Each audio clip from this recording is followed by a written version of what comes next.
मित्रों, यह assistant professor परीक्षा का तीसरा भाग है, जिसकी शुरुआत प्रश्न संख्या 41 से होती है, जिसमें पूछा गया है कि एक कथन है कि यह किसने कहा है। कथन है कि वस्तुनिष्ठता निष्पक्षता में प्रमाण का परीक्षण करने की इच्छा और योग्यता है।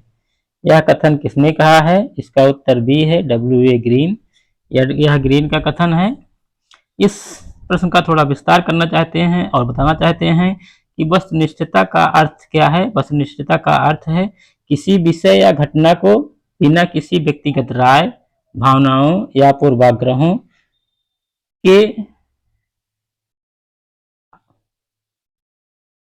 पूर्वाग्रहों के तथ्यों के आधार पर, पूर्वाग्रह से रहित होकर के अर्थात तथ्यों के आधार पर निष्पक्ष रूप से उसका मूल्यांकन करना है तथा प्रस्तुत करना है। अर्थात घटनाओं का यथार्थ रूप में अवलोकन करना या घटना जैसी है उसी रूप में उस घटना का अध्ययन करना ही वस्तुनिष्ठता कहलाता है। ग्रीन ने कहा है समाजशास्त्र का उद्देश्य ही है कि तथ्यों का उसी रूप में प्रस्तुत करना जैसे वह हैं, ना कि जैसे हम उन्हें देखना चाहते हैं। अगला प्रश्न संख्या 42 है, उसमें संघर्ष सिद्धांत के बारे में पूछा गया है कि वर्ग से संघर्ष जो है सिद्धांत के बारे में पूछा गया है कि संघर्ष सिद्धांत मुख्य रूप से किस पर ध्यान केंद्रित करता है। इसमें उत्तर ए है, वर्ग संघर्ष। वर्ग संघर्ष पर कार्ल मार्क्स ने बहुत व्यापक तौर पर विचार किया है।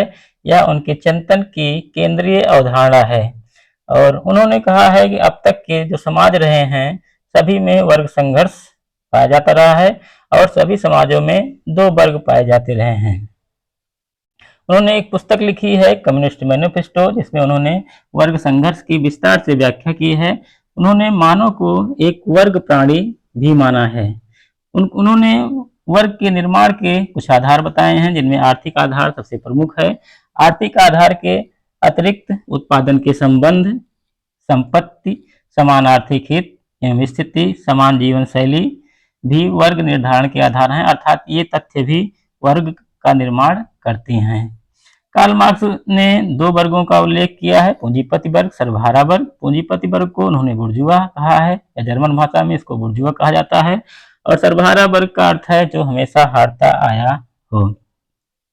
इनके इस संघर्ष सिद्धांत में एक दो कथन बड़े महत्वपूर्ण हैं जो सभी परीक्षाओं में पूछे जाते हैं और वह कथन यह है कि ये कथन इनका है कि अभी तक के समाजों का इतिहास वर्ग संघर्ष का इतिहास रहा है। किसने कहा है? यह कथन कार्ल मार्क्स का है कि अभी तक के समाजों का इतिहास वर्ग संघर्ष का इतिहास रहा है।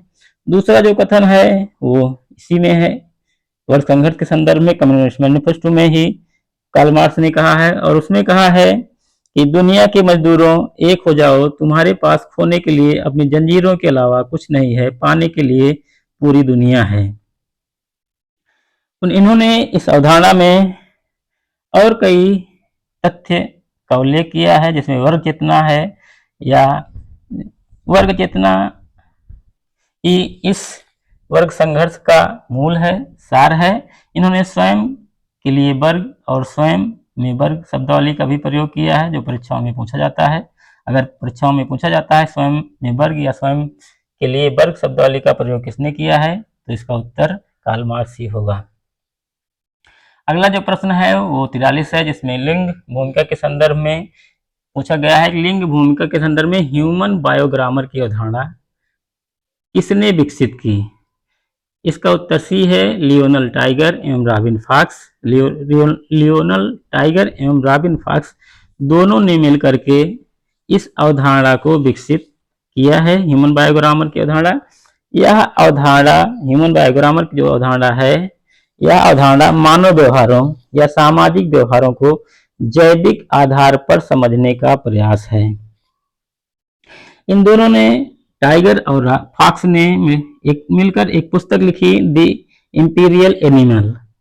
द इंपीरियल एनिमल पुस्तक में उन्होंने सामाजिक व्यवहार की जैविक व्याख्या की या सामाजिक व्यवहार के जैविक जड़ों का पता लगाने का काम किया। इसके अतिरिक्त लियोनेल टाइगर की एक और अवधारणा है जो भी राय नहीं है, वो है पुरुष संबंध, मेल बॉन्डिंग की अवधारणा।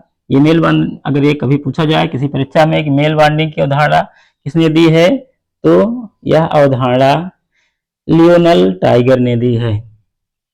इसके अतिरिक्त उनकी कुछ महत्वपूर्ण पुस्तकें हैं जो यहाँ हम इनका उल्लेख करना चाहते हैं। एक पुस्तक है द डिक्लाइन ऑफ मेल्स जो है, और दूसरी पुस्तक है the pursuits of pleasure.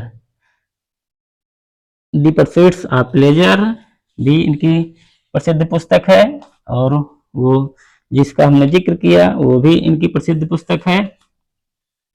Lionel tiger 43 के अतिरिक्त जो 44वां प्रश्न है जिसमें पूछा गया सामाजिक परिवर्तन के चक्रीय सिद्धांत से संबंधित हैं, अर्थात सामाजिक परिवर्तन का जो चक्रीय सिद्धांत है उसमें से इन चारों में से कौन संबंधित है, तो मॉर्गन रेखीय परिवर्तन से संबंधित हैं, पेरेटो चक्रीय परिवर्तन से संबंधित हैं, पार्सन्स रेखीय परिवर्तन से संबंधित हैं, मैक्स वेबर रेखीय परिवर्तन से संबंधित हैं। हमने पहले भी बताया है जितने उद्विकासवादी हैं सब सामाजिक परिवर्तन के रेखीय सिद्धांत को ही स्वीकार करते हैं।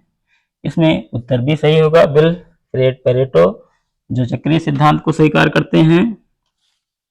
विल्फ्रेड पेरेटो ने जो है वो सामाजिक परिवर्तन की चक्रीय व्याख्या की है, और उन्होंने बताया है कि कोई भी वर्ग बंद नहीं होता है, वर्ग परिवर्तनशील होते हैं।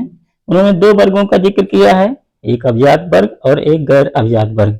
उन्होंने कहा कि गैर अभिजात वर्ग जो शासक वर्ग होता है जिसके पास शक्ति होती है और उस शक्ति का वो दुरुपयोग करते हैं और धीरे धीरे भ्रष्ट हो जाते हैं। समाज की जो भूमिका है उसको निभाने में असफल होते हैं, लेकिन फिर भी वो सत्ता में बना रहना चाहते हैं या सत्ता को स्थिर रखना चाहते हैं। लेकिन जो दूसरा वर्ग है गैर अभिजात वर्ग, जिसे गैर शासक वर्ग भी कहा गया है, इसमें से भी कुछ लोग योग्य होते हैं, कुशल होते हैं, बुद्धिमान होते हैं, और ये लोग अपनी चतुराई से, कुशलता से और अपनी बुद्धिमत्ता से अभिजात वर्ग में शामिल हो जाते हैं। इसी को उन्होंने अभिजन का परिभ्रमण सिद्धांत कहा, अर्थात इन्होंने कहा कि अभिजात वर्ग अस्थायी नहीं है, उसमें परिवर्तन होता रहता है, उसमें गैर अभिजात वर्ग के व्यक्ति भी शामिल होते रहते हैं और अभिजात वर्ग के व्यक्ति सामान्य व्यक्तियों में शामिल होते रहते हैं। इसके अतिरिक्त उन्होंने दो और वर्गों का उल्लेख किया है जो कई बार पूछा गया है कि इन दो वर्गों का उल्लेख किसने किया है। ये वर्ग हैं सट्टेबाज, स्पेकुलेटर्स और रेंटियर्स, किरायाजीवी वर्ग। कई बार पूछा गया है कि सट्टेबाज, स्पेकुलेटर्स और किरायाजीवी रेंटियर वर्ग का अवधारणा किसने दिया, वर्ग का उल्लेख किसने किया है। इसी सामाजिक परिवर्तन के सिद्धांत में या अभिजात वर्ग के परिभ्रमण सिद्धांत में उन्होंने दो शब्दों का प्रयोग किया है, शेर और लोमड़ी का प्रयोग किया है, ये भी पूछा गया है। इस संदर्भ में उनका एक बड़ा चर्चित कथन है कि इतिहास कुलीन तंत्रों का कब्रगाह है। ये भी कभी भी आ सकता है कि ये प्रश्न इतिहास कुलीन तंत्रों का कब्रगाह है किसने कहा, इसका उत्तर पेरेटो होगा। पेरेटो के अतिरिक्त अन्य जो चक्रीय सिद्धांत को स्वीकार करने वाले समाजशास्त्री हैं उनमें सोरोकिन, स्पेंगलर, टाइनबी, बिको, चैपिन, क्रोबर, मम्फोर्ड के नाम उल्लेखनीय हैं। जो 45वां प्रश्न है उसमें स्थित सिचुएशन के बारे में पूछा गया है 45वें प्रश्न में, और यह पूछा गया है कि एक जो है कथन है W.I. थॉमस का, वही उसी को पूछा गया है। इसमें पूछा गया है स्थितियां जिन्हें वास्तविक रूप में परिभाषित किया गया है वह अपने परिमाणों में वास्तविक हैं। यह कथन किसका है, इसका उत्तर बी है, W.I. थॉमस तथा डी थॉमस सही हैं। थॉमस ने 4 प्रकार की इच्छाओं का भी जिक्र किया है। पहली इच्छा है नए अनुभवों की इच्छा, दूसरी इच्छा है सुरक्षा की इच्छा, तीसरी इच्छा है प्रतिष्ठा की इच्छा और चौथी इच्छा है प्रतिक्रिया की इच्छा। जो 46वां प्रश्न है वो जो 46वां प्रश्न है वो है, एक पुस्तक पूछी गई है 40वें प्रश्न की कि द कमिंग ऑफ देवी।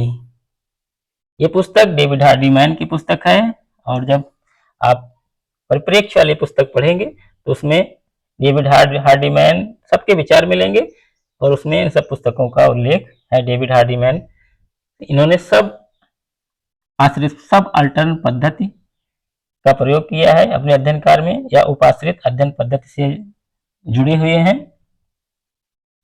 अगला जो क्वेश्चन है 47वां, उसमें पूछा गया है कि किसके अनुसार धर्म हृदयहीन दुनिया का हृदय है।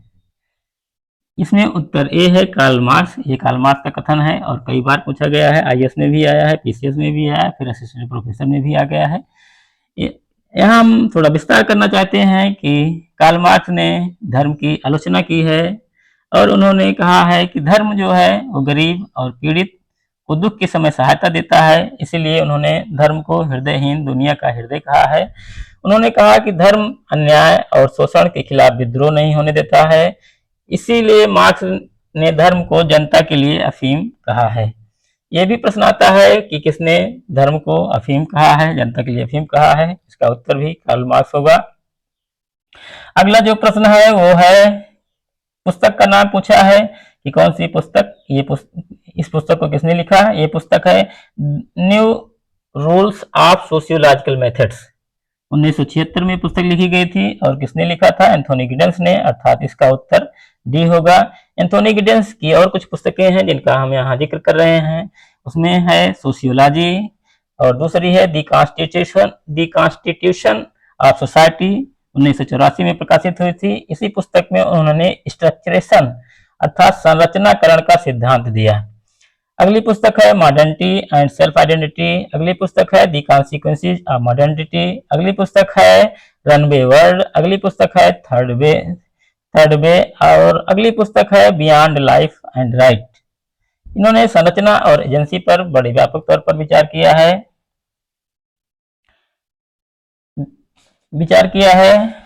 48 के बाद जो 49वां प्रश्न है वो सुमेलित करने के लिए है, लेकिन यहाँ पर इस 49वां प्रश्न को सॉल्व करने से पहले ही हम अपनी वाणी को विराम देना चाहते हैं, और यह बताना चाहते हैं कि हमारा विश्लेषण कैसा रहा। आप लोग हमको कमेंट बॉक्स में बताइएगा, ताकि हम और आगे वीडियो बनाने के लिए प्रेरित होते रहें। Thanks before watching.